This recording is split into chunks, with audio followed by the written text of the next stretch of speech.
This is a one-speaker meeting. Please welcome our speaker tonight, Leon.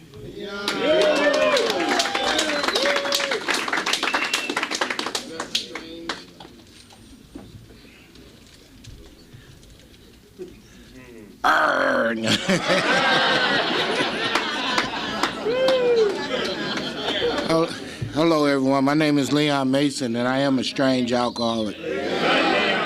And I'm real grateful to be here, real grateful to be sober. I'd like to welcome anyone that's new. And share the program does work. It's been working in my life since June 23rd, 1986. I haven't found it necessary to take a drink of alcohol, smoke any non-addictive marijuana, or hit any of those other chemicals that skyrocketed my ass here to Alcoholics Anonymous. And for that, I'm real grateful. My mother was ecstatic I got sober. My neighbors were pretty happy I wouldn't stop getting loaded. And if you knew me under the influence of alcohol and in search of those other chemicals, you'd be pitching in to help me stay sober. Because I ain't nothing nice. You know, I will hurt my grandmother to get the next one. So you know you don't have a chance. And it's only by God's grace that I'm sober. And I truly, truly understand that. You know, I'm going to explain a couple little things. I probably dance up here. I lean around a lot. I have some back injuries, spinal injuries, and if I stand still, I'll lock up. You know, I am so glad that God saw fit to look beyond all my faults and saw my needs and directed me to Alcoholics Anonymous. I had never heard of Alcoholics Anonymous. Y'all was practicing your anonymity too well. I didn't know nobody sober. You know, I remember one night being up late doing those things that I was doing, hanging out with my good buddy Cal Worthington and Spot. And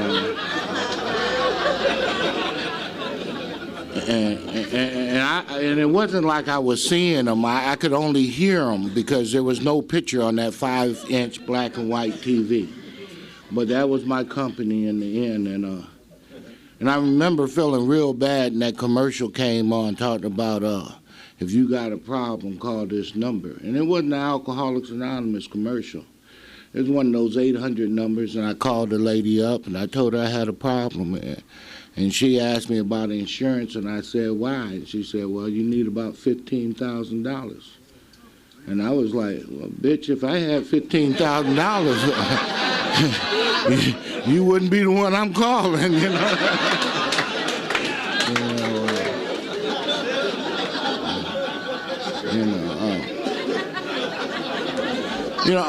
You know, I'm a real alcoholic. I identify as a strange alcoholic, and all that means is I used a lot of other chemicals.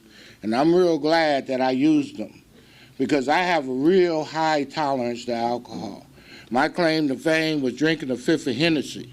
And on the way back to the store to get another fifth, I got pulled over. And they asked me if I've been drinking. It was like, hell yeah, shit, that's what I do. You know? And they asked me to get out the car and do that field sobriety test. And I passed. Don't tell me I can't drink. And when I got here, I thought, I really didn't believe I was going to give up alcohol. I did not come to Alcoholics Anonymous. What happened was, in a general way, real quick, I started drinking when I was a teenager. And what drove me to drink, because I come from a real good neighborhood, real good parents, father teacher, mother college educated. It looked like the Leave It to Beaver household, and it was like the Leave It to Beaver household in the inside. Parents didn't drink. I grew up with structure. I'm one of them kids that had to do your homework before you go outside to play, be home before the street lights come on. But yet I became an alcoholic. None of my family is an alcoholic. None of my immediate family drank like I drank. We could have a family reunion, 200 people there, and I doubt if there'd be 2 6-packs of beer. I don't come from a drinking family. And Alcoholics Anonymous, in that book where I'm a firm believer the program of recovery is, they say we may never answer the riddle why an alcoholic reacts different to alcohol than other people. It really don't make a difference, because today I know that ain't the solution. So I say, like Papa, I am what I am. and I need to deal with what I am. Anyway, to tell you what drove me to drink, women drove me to drink.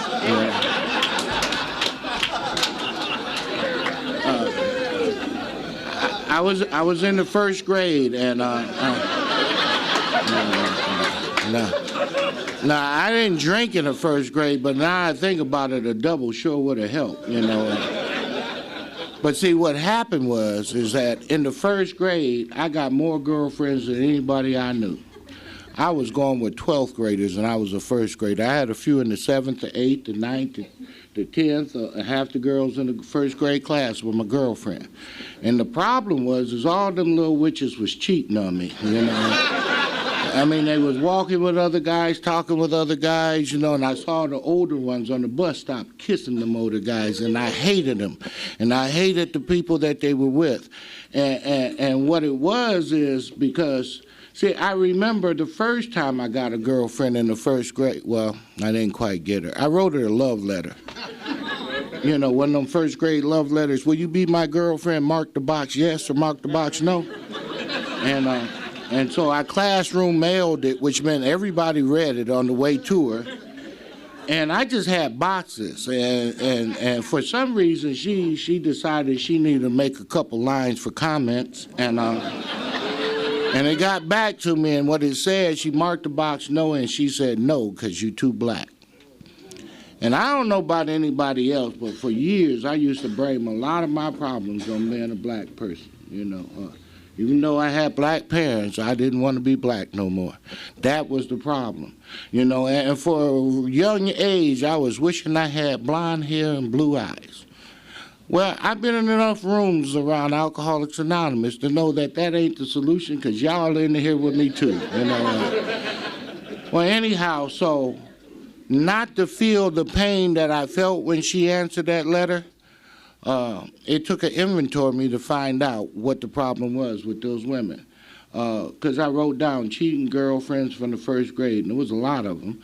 And, you know, how it affected my self-esteem, my pocketbook. I was buying a lot of bubble gum and giving away jawbreakers. And then I got to that column, what part did you play in it? And I was able to finally see the truth. And the truth was that none of the girls knew they were my girlfriends. Because after that first letter, I wasn't asking none of them no more. I didn't even talk to them. I just fall in love, claim them, and forget to tell them, you know. So by the time I got to junior high school, to get a girlfriend, what I started doing was imitating the guys that had girlfriends. And they seemed to like the guys that smoked cigarettes. They liked the guys that cussed like sailors. They liked the guys that had this cool walk. I'm going to date myself. We used to call it the pimp. That's when you walk like you crippled. And they like guys with Levi's on and Converse tennis shoes. So I started smoking cigarettes. I started cussing like a sailor. I started walking like I was crippled. And I would have dressed like they dressed, but my mother was doing the shopping. And she had me in them Sears double reinforced knee jeans. You remember the ones with the 3-inch cuffs so you can grow into them? And plaid shirts buttoned all the way up to the top, and girls did not pay me attention. But I started going to where the guys who had girlfriends went in junior high. And we used to call it the sock cop in the gym. It cost about $25. And I would pay my quarter every week. I went to the sock cop, paid my quarter, and I'd pimp across the dance floor, straight to my spot on the wall. And then I started surveying the room looking for her. And when I saw her, I said, ooh, there she is. I'm going to ask her to dance next week. And needless to say, I didn't get a dance. What happened is that on the way to the dance, some of the fellas, the cool guys, called me around back, and they was passing around a bottle of this vintage beverage called Ripple. And they asked me if I wanted some. And when I drank that stuff down, magical things began to happen. My skin tone lightened up, my eyes probably turned blue, my voice got deep, I became good looking and cool. And I strolled into the sock hop. And I walked up to the prettiest girl there, real vision for you. And in this cool, suave voice I had never heard, it just came out so smooth. Hey, sweetheart, would you like to dance? And she looked down at my shoes, came up slow and said, no, thank you, maybe the next record. But see, alcohol gave me the courage to ask her, and also gave me the wisdom to tell that little bitch where she could go.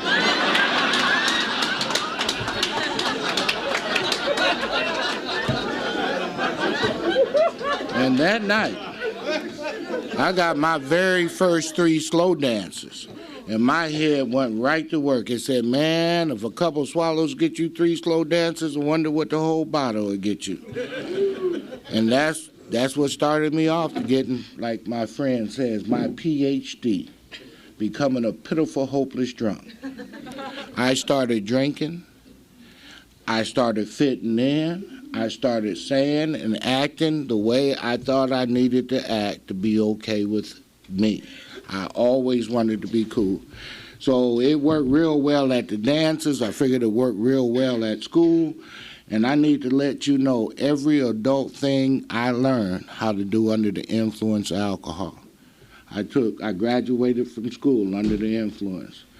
I was an art major. I used to do ceramics, and I did it all under the influence. I won a scholarship under the influence for my ceramics. My artwork was beautiful under the influence. I learned how to drive a car under the influence. The first time I had sex, under the influence. Every time I had sex until I got sober under the influence. My biggest fear coming out of that little treatment center was I didn't know whether it would work without being under the influence, you know. Anyway, years go by, I get in trouble. I'm doing whatever it takes to stay loaded. You know, I was going to junior college. I worked at a hamburger stand. I was also an agricultural commodities broker.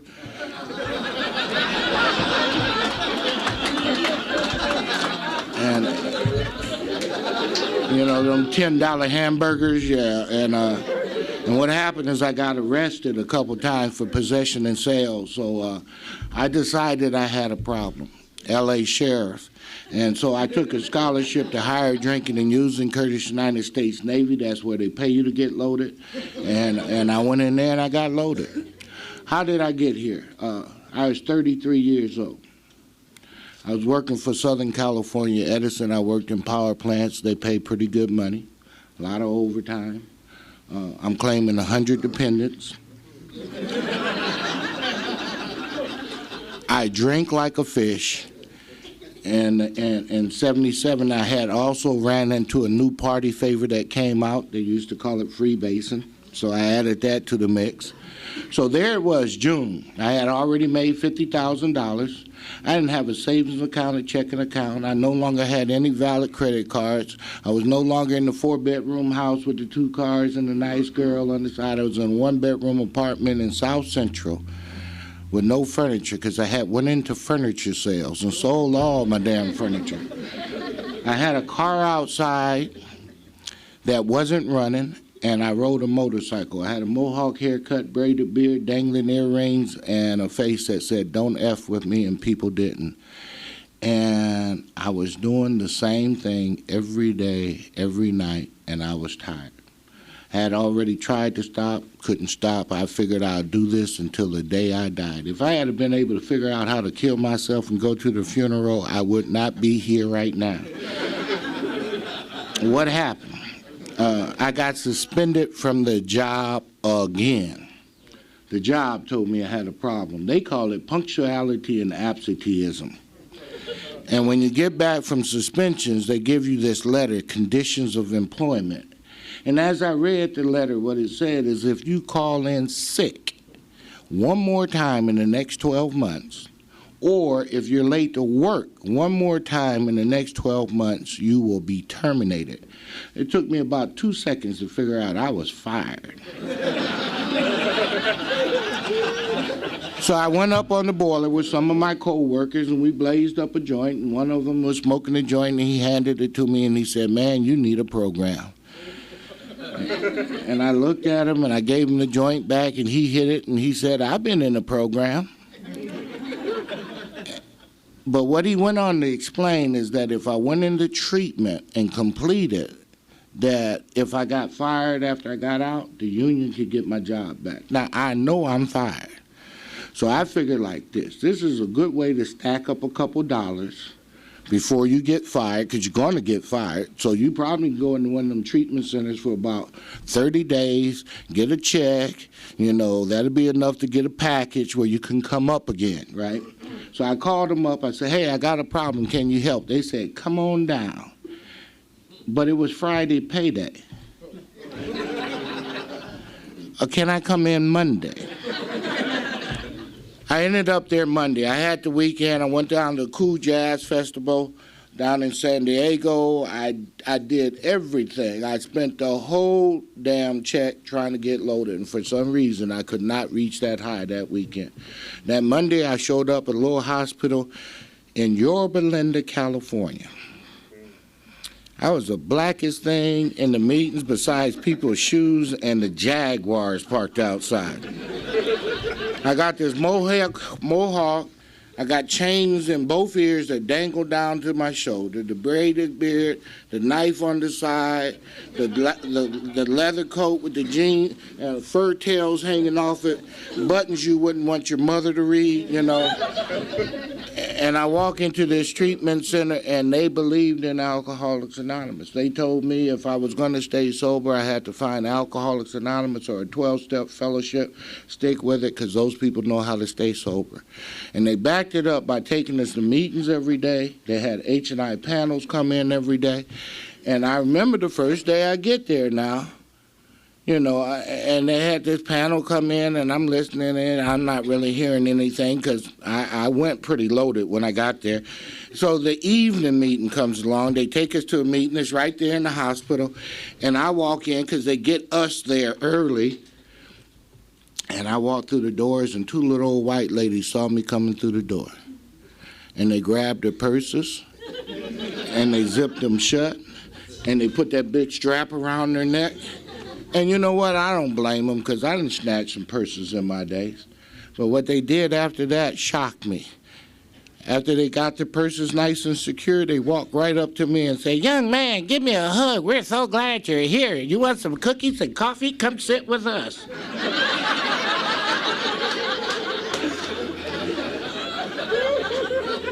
I was scared shitless. And they set me in my first meeting of Alcoholics Anonymous, and I need to let you know I was too scared to get up.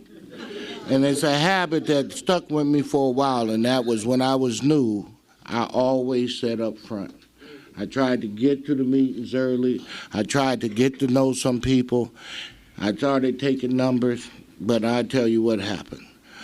This meeting is a good meeting. It got a lot of attractions. I was not attracted to sobriety when I got here.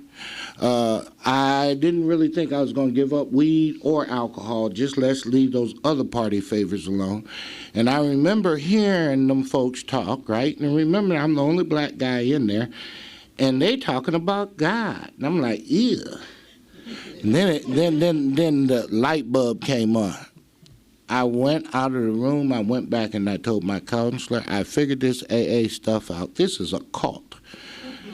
You guys are trying to brainwash me. One day they're going to make everybody drink Kool-Aid and everybody going to die.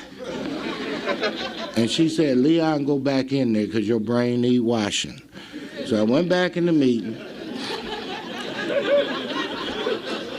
And they called this young lady to come share her story. And fellas, the girl looked good. She sashayed like she was walking the runway. And when she went by, I caught a whiff of perfume, and I have no other way to describe it other than that girl smelled delicious. And I was just, taking her all in, and she shared her story. And I'd like to tell you it struck my heart, and I was struck sober, but I didn't hear a damn thing she said. Because my fantasy was a lot louder than whatever she was sharing. And and I know when you're new, you hear things differently, because today I know what she said wasn't what I thought I heard her say, because they were saying it in Orange County at the end of everybody's pitch. They would say, if you want what I have. And she was looking at me in the sweetest voice. She said, if you want what I have, keep coming back. And I said, yeah. Because I truly wanted what she had. And then this guy got up there, and he was well-dressed, and what I noticed on him was his jewelry. Because I used to have some jewelry before I smoked it up. And I knew that pinky ring had to have at least 4 carats. And there were some nice cars in the lot. And he got some jewelry on. And he said, when he got finished, if you want what I have, keep coming back. And I looked him from head to toe, and I said, well, I'm going to come back and rob this meeting. I sure hope this little fella's here. You know, because, you know, when you're new, all we need is some money to fix us, you know. And then this old guy got up there missing teeth, missing hair. He wasn't dressed cool. And he sounded like what I thought an alcoholic sounded like. Because, you know, I ain't no alcoholic. I can handle my liquor. Now, I might have a little problem with some drugs, but alcoholic, nah. And he was like, if you want what I have. I'm like, hell no. And I don't know whether the guy saw me shaking my head or whether he heard me, but he changed what he said. And what he said that night made an impact on my life. He says, you know what, if you be new, you may not want what I have. And you may not want anything you hear or see in these rooms tonight. But in the quietness of your own room, before you take your trifling ass to sleep, why don't you ask yourself, do you want what you have? Do you want to continue to live the way you live and feeling the way you feel and having people treat you the way they treat you? If you don't, why don't you try this program on for size for what do you have to lose? And that night, I actually thought about the dreams that I used to have. I thought about the goals that my parents thought that I might accomplish. I looked at the co-workers of mine who were working down there in El Segundos that were taking that money from that job and investing in real estate and doing good things. And there I was riding a motorcycle in the rain because I couldn't afford to get my car fixed. And all it needed was a battery. I don't know about you, but when I get paid, it turns into get high coupons. And that night I said, I don't know if this AA thing will work, but I was tired of being tired, and I made a commitment to try this thing. In my first 90 days, I made over 270 meetings. I got a meeting directory from every fellowship I could find. And they told me to try to make meetings like I drank, and that was every day and every night. They told me I had to put my sobriety first. I had to put it before everything, the job. I had to put it before the relationship. I had to put it before the kids. Because if I didn't stay sober, I wasn't going to hold on to none of that stuff no way. So I bypassed all those friends. They say new playgrounds and new friends. And lucky enough, I found some folks that showed up at meetings where I was all the time, and I got a running partner. Somebody new like me who liked meetings like I did, and we hit meetings all the time. I turned down overtime. That money that I used to carry in my pocket, I couldn't carry it no more. Because, see, when I got $2 over lunch money, I cannot pass a liquor store. I stopped buying my cigarettes at the liquor store. I would only buy them at the gas station because I didn't need to walk in the liquor store. And what I did is I came to meetings, I sat up front, I volunteered to read, I started getting commitments, cleaning up butts outside. We used to smoke inside, cleaning ashtrays and all that good stuff. I got a big book of Alcoholics Anonymous, and if you be new and you're having problems sleeping, get a big book of Alcoholics Anonymous, and it will knock your ass out. But I memorized all the reading.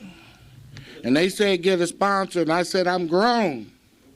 I don't need nobody telling me what to do. Okay, 90 days of sobriety. I went down to the Slauson swap meet. Y'all don't know what that is. I had me a T-shirt made because I'm getting my 90-day chip. And what it said was, instant asshole, just add alcohol. So I go to work, and I'm 2 minutes late. And my supervisor clowned me in front of the whole crew. The guy that I was relieving said it was okay, and he's like, no, His letter say he can't be late. Did his ass on out of my plant. This is my shift. Let him deal with administration when he comes back, and he put me out of the plant. He made me feel like he made me feel bad. I'll leave it at that. He had me very angry. I wanted to whoop his ass. My co-workers, they stopped me because I was getting ready to get fired on the spot. Then I get outside and the motorcycle won't start. Then I call up the girlfriend, to come help me get the motorcycle started. We go to pick up my check. There ain't no check. IRS.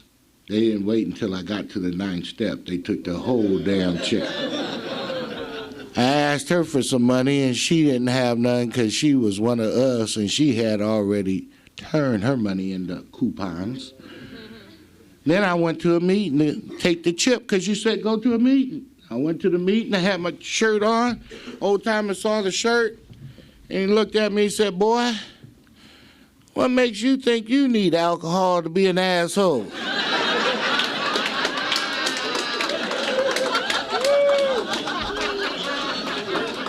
Man, I love those people that can talk what's in the book, in a language where it makes sense. I was so hot. I had a light bulb moment, what the book said, the brainstorm is not for us. The only thing that came up to me was, Uzi does it. I went home, I gathered all the money that I had. I went over to the local gun store. I said, give me a Uzi and all the ammunition I can get. I was going to go up to the job, kill everybody that moved. Then I was going back over to my home group, which is 9604 South Figueroa, looking for that old timer. I'm going out in blaze of fire. The lady said, fill out some papers and come back in 2 weeks. I said, lady, here the money right now. Can I get the gun? She said, no, it's a pistol. You can get a pump shotgun or a rifle. And I said, I can't pump that many times.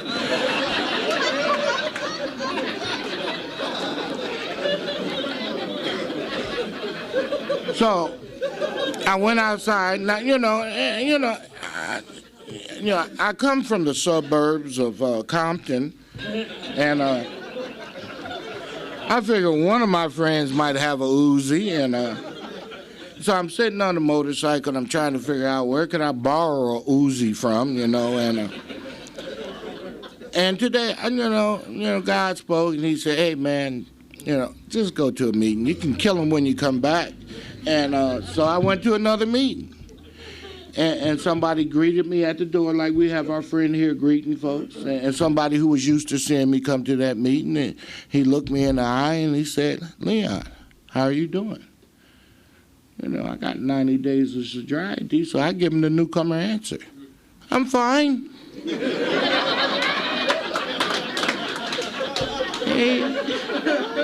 He looked at me again and shook his head. He said, no, man, really, how you doing?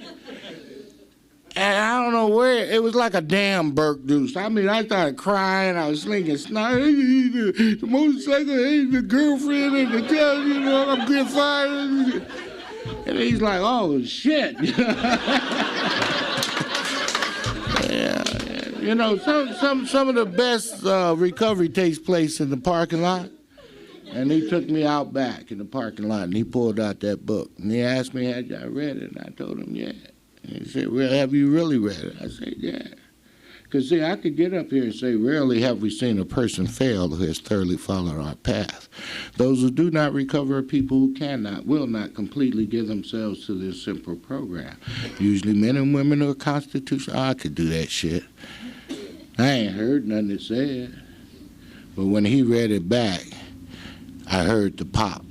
If you don't know what the pop is, that's when your head come out your ass and you can hear clearly now.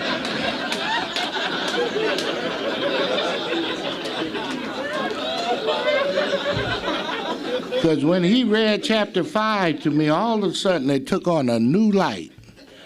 He said, MF almost effing never have we seen a MF go back to drinking and using who's thoroughly followed the effing path. Do you know what the F the path is?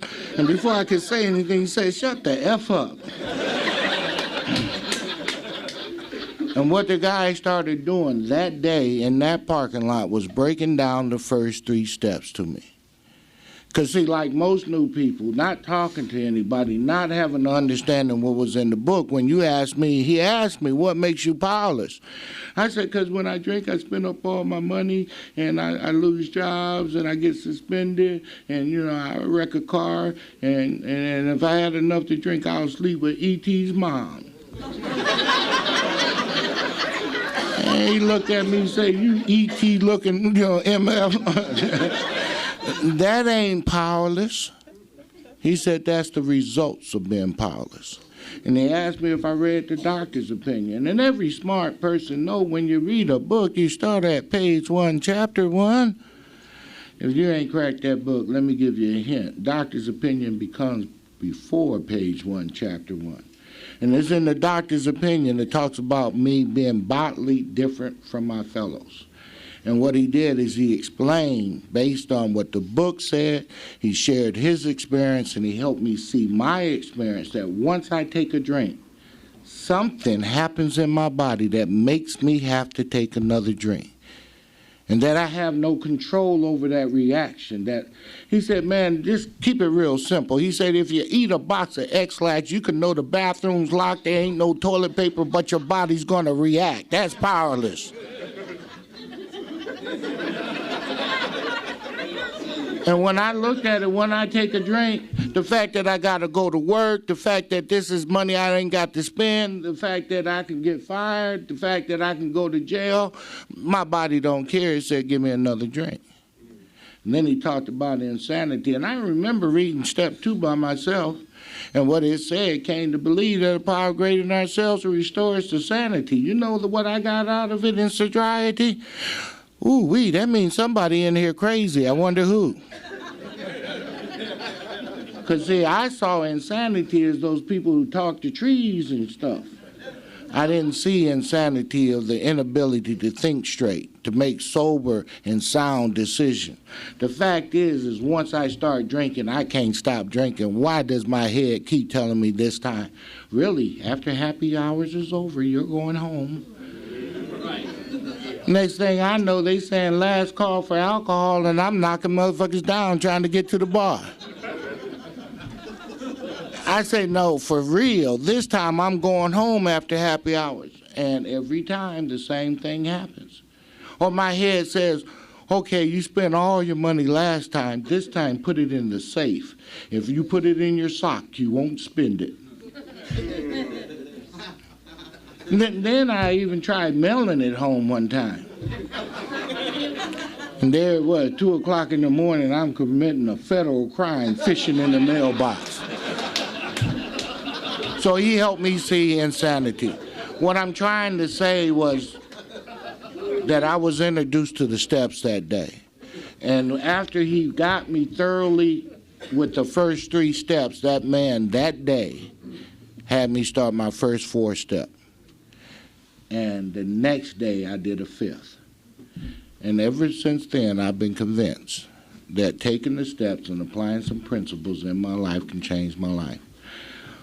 What it's like today, I can tell you a whole lot of stories. In 22 years, a lot of things happened. I mean, I had a motorcycle accident at 6 months. The fellowship showed me what unconditional love was. It was a person, I had just left a meeting. I'm laying in the street. There's a shoe in front of me. It looks like mine. I convinced myself it wasn't mine because there was a foot in it. And what it was, my leg had snapped back and fell over my face.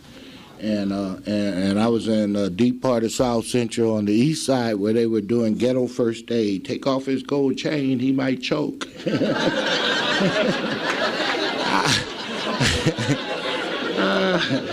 I'm bent up like a pretzel in the street and they're robbing my ass.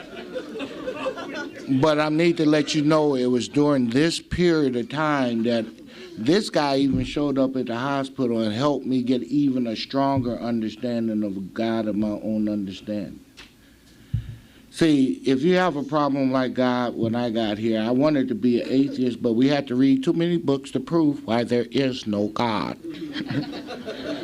Okay, I call my higher power God simply because it's easy to spell, but The book, this is how I got started.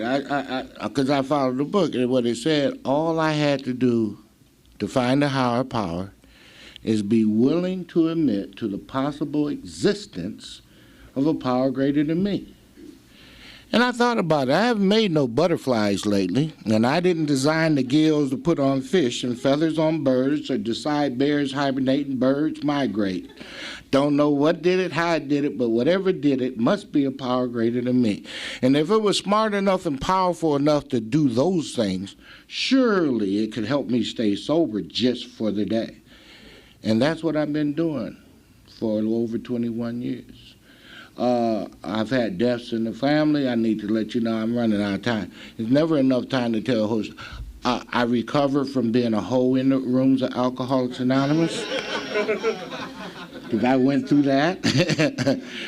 You know, because there's stuff in there that addresses everything that we go through.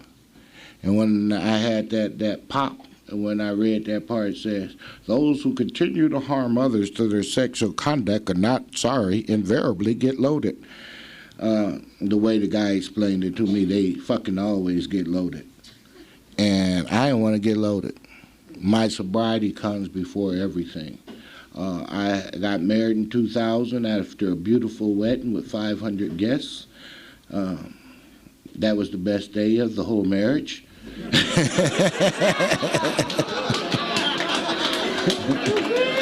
No. I got two daughters, 11 and 7, and I got through a real bitter breakup and being homeless at 16 years sober and losing a car and never been without a car and living on a pension. I've been retired since 2000 and being homeless and without a car and riding a bus and having to learn to humble yourself to accept help from others. I've had major depression at that time and had to be open to taking treatment. Mentally ill again. But I saw God work through all of that. What my life is like today is beautiful. Today I have a working relationship because I'm totally honest in my relationship.